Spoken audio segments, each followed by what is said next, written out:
Good day, I'm Lorraine Mendez and this is your JIS News for Monday, March 26.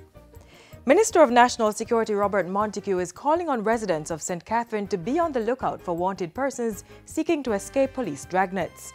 His urging comes as the security forces continue to enforce enhanced security measures in the St. Catherine North Police Division. Minister Montego warns that members of the criminal network in the area and elsewhere might want to hide among law-abiding citizens. He's urging citizens to report any such activities to the authorities. The security minister was speaking on Friday at the JDF headquarters, where he presented the air wing with several appliances. Up to March 22, the state of emergency in St. Catherine North had led to 350 persons being taken into custody, with most of them processed. Minister Montego says a number of persons have been arrested on warrants and more than 40 of the detainees are being held pending processing and further investigation. Small farmers are to benefit from more irrigation systems to promote increased production. The assurance comes from the Minister with responsibility for water, Dr. Horace Chang. The farmers have demonstrated that with irrigation water, they increase their production and productivity tremendously and contribute significantly to growth and bring increased wealth and prosperity to rural Jamaica. He says government will also continue efforts to address the issue of non-revenue water loss suffered by the National Water Commission by upgrading water meters across urban and rural centers. The Water Commission signed a contract to install some 400,000 additional water meters. We have a major contract with an engineering firm dealing directly with non-revenue water. And this represents the government's major effort to put behind us the policies, put action behind our plans for sustainable development. Dr. Chang was delivering the keynote address at his ministry's recent observation of World Water Day at the Girl Guides headquarters in St. Andrew. During the event, schools that participated in the ministry's poster competition were awarded. The Petroleum Corporation of Jamaica, PCJ, is assuring that environmental preservation will be the highest priority during its search for oil and gas on Jamaica's south coast. PCJ's oil and gas manager, Brian Richardson, gave that assurance while addressing a recent JIS think tank. He says the corporation and its partner in the exploration exercise, Tullow Oil, have been abiding by the stipulations from the National Environment and Planning Agency, NEPA, which is monitoring the project.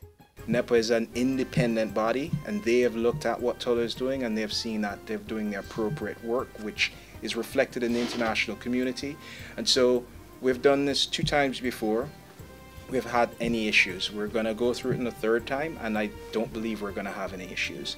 The oil and gas exploration activities will shift into a higher gear with the initiation of the first ever 3D seismic survey in the waters off Jamaica's south coast between the Pedro Banks and Portland Cottage later this month. The survey vessel arrived in Jamaica last week and will carry out exploratory work for the next 60 days. Prior to a tour of the vessel on Friday, PCJ's oil and gas manager said there would also be smaller scout vessels around to protect the fragile marine environment so that the various life forms do not cross the path of the large vessel. Manager of Corporate Affairs and Communications at the PCJ, Camille Taylor, says the survey vessel will also have marine mammal observers on board. The North-South Highway is to be named in honor of former Prime Minister Edward Seaga. Prime Minister Andrew Holness, who officially opened the North-South Highway in 2016, says Cabinet gave approval on March 19 to make the renaming possible. And there is good reason why it was selected. Edward Seaga was responsible for the development of downtown Kingston. He was also integral, initiated the development and expansion of Ocho Rios as a tourism destination. The North-South Highway creates that link. And so it is only fitting. Mr. Seaga, who is Jamaica's 5th Prime Minister, has expressed gratitude to the government for the decision. Prime Minister Andrew Holness made the announcement at the recent rededication of the Bustamante Museum on Tucker Avenue in St. Andrew. The museum was the home of the national hero from 1942 to 1964, and the Jamaica National Heritage Trust's chairperson, Lalita Davis Mattis, says it will provide an opportunity for young Jamaicans to be inspired by the life of Sir Alexander Bustamante. And finally, a member of the local religious community is calling on churches to partner to fulfill their role in realizing the country's National Development Plan, Vision 2030. Pastor of the Emmanuel Chapel in Mount Salem, St. James, Reverend Mark Mullings, was speaking at a recent JIS think tank. And there is more that unites us than there is that divides us. And once we can realign or focus on those unifying points, we will be able to achieve so much more in this nation. We have for the vision 2030 to make Jamaica a place of choice to live, work, raise families, and to do business.